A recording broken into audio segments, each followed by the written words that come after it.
साथियों नमस्कार।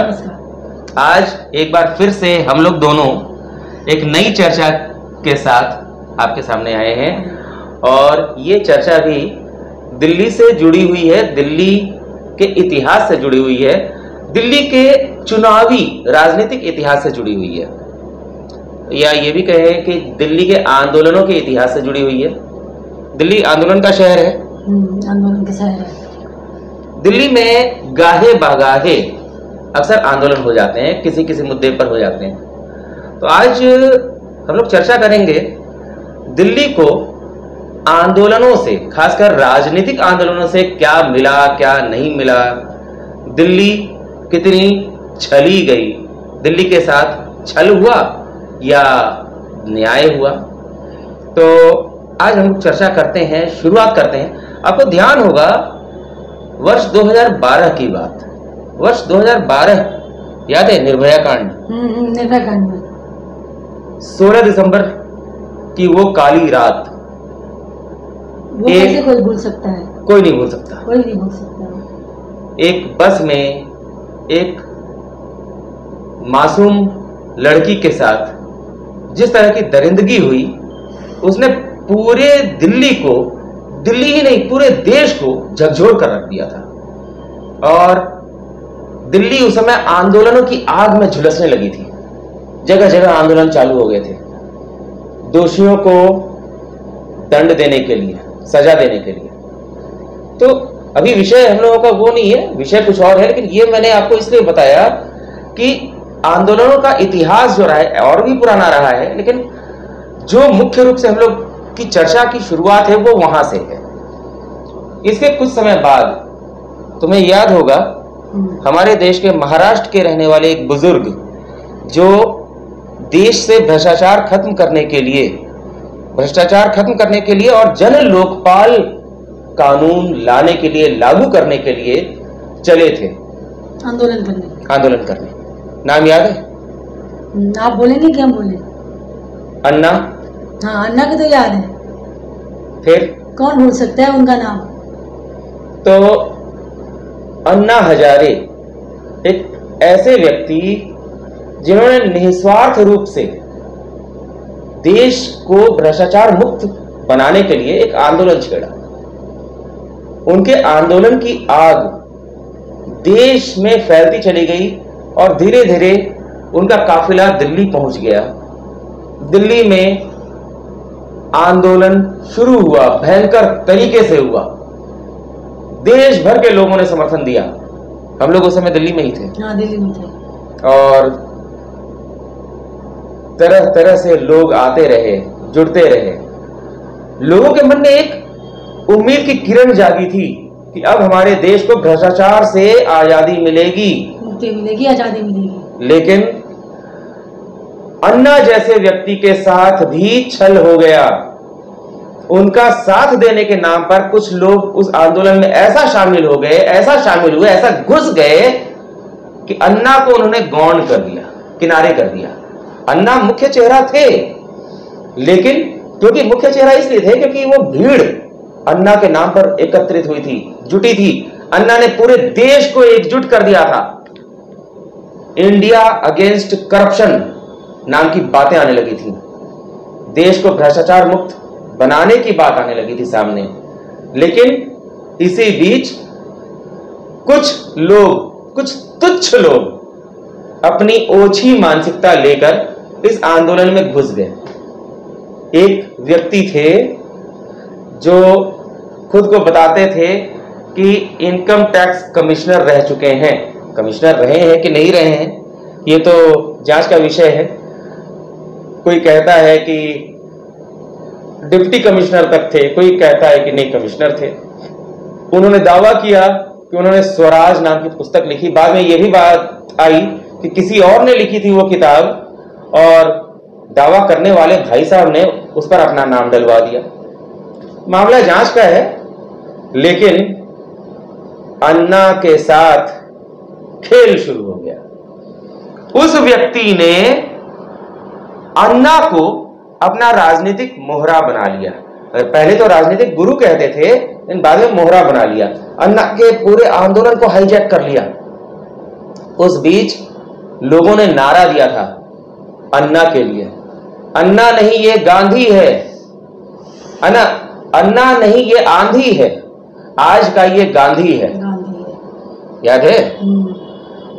मतलब सभी को अन्ना के अंदर महात्मा गांधी नजर आते थे कि जिस तरीके से महात्मा गांधी ने देश की स्वतंत्रता के लिए जो त्याग किया, लड़ाई लड़ी, या जो भी, मतलब उन्होंने एक तरह से अपने आप को झोंक दिया, पूरी तरह से झोंक दिया।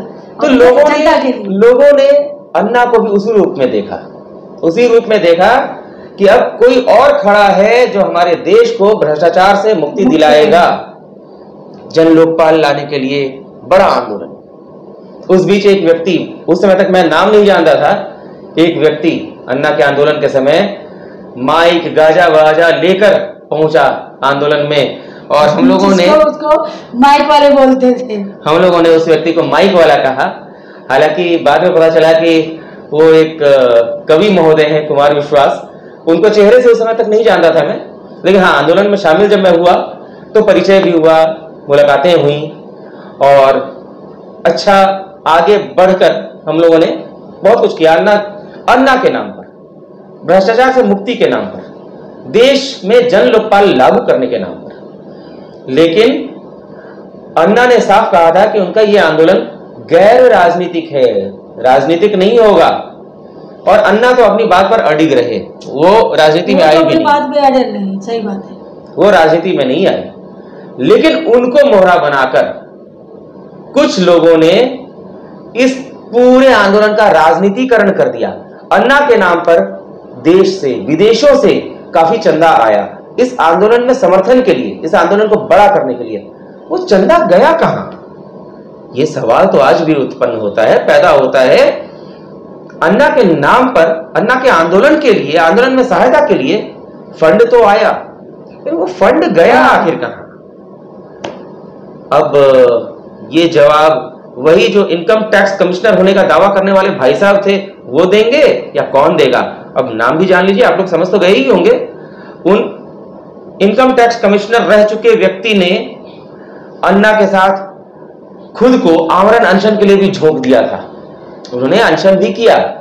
हम लोग भी उस समय समझ नहीं पाए कि ये भाई साहब किस मानसिकता के तहत किसके सर पर पैर रखकर आगे बढ़ना चाह रहे हैं। अरे जो अन्ना के नहीं हुआ वो जनता का कहां से होगा?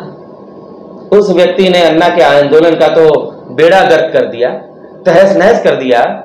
और उस व्यक्ति ने उस आंदोलन में कहा था, मैं अपने बच्चों की कसम खाकर कहता हूं कि मैं राजनीति में नहीं आऊंगा। सही बात है, याद है? लेकिन उस व्यक्ति ने राजनीतिक पार्टी बनाई। आपत्ति नहीं है मुझे आपत्ति नहीं है। राजनीति का कचरा अगर साफ करना है तो राजनीति में उतरना तो पड़ेगा ही। राजनीति में उतरे बिना, अगर गटर साफ करना है तो गटर में उतरे बिना तो साफ होगा नहीं, उतरना पड़ेगा। कीचड़ साफ करना है तो क्या करना होगा? कीचड़ में उतरना पड़ेगा। तो उस व्यक्ति ने राजनीति में कदम रखा, मुझे आपत्ति नहीं है, स्वागत योग्य कदम है। उस व्यक्ति से कोई शिकायत नहीं है इस बात को लेकर। हाँ, उन्होंने जो अपने बच्चों की कसम खाई थी ये अच्छा नहीं लगा। लेकिन उस व्यक्ति ने, माननीय AK सर जी ने, AK मतलब श्रीमान, श्रद्धेय, सम्माननीय, माननीय अरविंद केजरीवाल जी, महानुभाव, जय हो। उस समय शुरुआत में हम लोग आपके कायल थे, मैं, मेरी पत्नी, हमारे साथ जो जनता की भीड़ इकट्ठा होती थी, हुजूम, न्यू अशोकनगर दिल्ली का जो है, इंदिरापुरम जो है, वहां पर हम लोग विचारधारा को फैलाने में लगे हुए थे, जगह जगह लोगों को इकट्ठा कर रहे थे, आंदोलनों में ला रहे थे। लेकिन बाद में आपने सुना होगा एक प्राणी है धरती पर जो दीवारों पर, पेड़ों पर अक्सर पाया जाता है, और जहां खतरा उसे दिखता है वो अपना रंग बदल लेता है। पता है कौन सा? गिरगिट। तो वो भाई साहब तो इतनी तेजी से बदलने वाले हो गए कि उससे भी तेज गिरगिट शर्मा गया। गिरगिट को शर्म आने लगी। गिरगिट ने बाद में अपना रंग बदलने की गति को और धीमा कर दिया। और बाद में तो कुछ कार्टून भी सामने आए थे जिसमें गिरगिट के सर पर उनकी पार्टी का टोपी लगा हुआ था, ऐसे कार्टून आए थे। और गिरगिट ने बहुत कोसा था, उन्हें बहुत कोसा था कि यार तुमने तो मुझे शर्मसार कर दिया, मुझसे भी तेज निकल गए। हवाएं भी रुख बदलती हैं, मौसम देखकर मौसम भी बदलता है कुछ महीनों का समय देखकर, लेकिन आप तो इतनी तेजी से बदले कि हवाएं भी शर्मा गईं, गिरगिट तो शर्मसार हो गया। तो खैर, अन्ना कहां गए? अन्ना के साथ इतना बड़ा छल हुआ, न जन लोकपाल आया, न भ्रष्टाचार से मुक्ति हुई, और आज माननीय सर जी भ्रष्टाचार के ही आरोप में जेल में है। और शर्म तो इस बात पर आती है, कानूनी रूप से नहीं लेकिन नैतिक रूप से तो उन्हें दिल्ली की सत्ता छोड़ देनी चाहिए थी जेल में जाने के बाद, लेकिन नहीं, सत्ता लोलुपता तो इस कदर हावी है। खुद को आम आदमी कहने वाला व्यक्ति आज जेल से आम आदमी की सरकार चला रहा है, दिल्ली की सरकार। और आम आदमी आज वहीं का वहीं, जिन ऑटो वालों ने उस पार्टी को, आम आदमी पार्टी को आगे बढ़ाया था, उन ऑटो वालों के साथ कितना खिलवाड़ हुआ, बेचारे आज वहीं के वहीं रह गए। और बड़ी बड़ी कंपनियों से जो माल आया, ऐप आधारित टैक्सियां चालू हो गई, ऑटोज चालू हो गए, बेचारे इन ऑटो वालों का क्या कसूर था जिन्होंने आपका साथ दिया? इन दिल्ली वालों का क्या कसूर था जिन्होंने आपको बहुमत दिया? पहले चुनाव में तो 28 सीट पहले चुनाव में, उसके बाद अचानक 70 में से 67 सीट। अरे आप चाहते तो आज दिल्ली का कायाकल्प हो सकता था, बदल सकता था, पूरी तरह से बदल सकता। दिल्ली आज दुनिया के सबसे अच्छे शहर में शामिल हो सकती थी। आपने तो दिल्ली को दिया कूड़ा का अंबार, प्रदूषण। आपके आने के बाद दिल्ली में प्रदूषण की मार इतनी भर गई कि अभी आज अगस्त का आखिरी दिन है ना, अब सितंबर और अक्टूबर के बाद फिर वही सांसों पर पहरा हो जाएगा, प्रदूषण इतना गहरा हो जाएगा। घर से गाड़ी लेकर निकलना, मास्क लगाओ, घर से बाहर निकलना मुश्किल, सांस नहीं ले सकेंगे। सर जी, यमुना को तो आप स्वच्छ बनाने वाले थे कि इसमें डुबकी लगा सकें, यमुना में तो आज झाग ही झाग है केमिकल का। आखिर क्या हो गया? और आप तो खुद कर ना सके तो चले गए जेल के अंदर, वहां जाकर वीआईपी ट्रीटमेंट ले रहे हैं। अब क्या कहा जाए? अन्ना के साथ इतना बड़ा खिलवाड़ करने वाले सर जी, क्या आपको लगता है अन्ना की हाय से आप बचेंगे? दिल्ली वाले आपको माफ करेंगे? लगता तो नहीं है, क्योंकि दिल्ली ने आपको अपने दिल में बिठाया था, अपना सिरमौर बनाया था, और आपने दिल्ली वाले को ही फेंक दिया, उठा के बर्बाद कर दिया, कूड़ा के ढेर में फेंक दिया आपने। जगह जगह सीवर। आपने तो जनता को फेंक दिया कूड़ा के ढेर में, आप जाके बैठ गए जेल में। अब बताइए, चलाने के लिए। अब बताइए, दिल्ली चुनाव आने वाला है, अब बताइए दिल्ली की जनता किस मुंह से आपको वोट देगी? आप तो फिर आ जाएंगे, गलती हो गई जी, माफ कर दो जी, एक बार फिर मौका दो जी, इस बार सुधर जाएंगे। जनता फिर समर्पित हो जाएगी। इस बार जनता जनार्दन आपसे आग्रह, इस बार मत पिघलना भाई। सस्ती बिजली, फ्री की बिजली, फ्री का पानी के चक्कर में बहुत बड़ा गर्क हो गया है, बहुत बड़ा गर्क हो गया, मत पड़ना।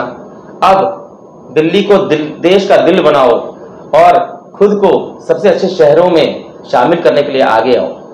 समाज सत्ता के साथ आगे बढ़ो, समाज का सत्ता काबिज होना चाहिए, राज सत्ता नहीं। तो आज हम लोग अभी चर्चा रोकते हैं, एक नई चर्चा फिर से करेंगे, जल्दी मिलते हैं। नमस्कार।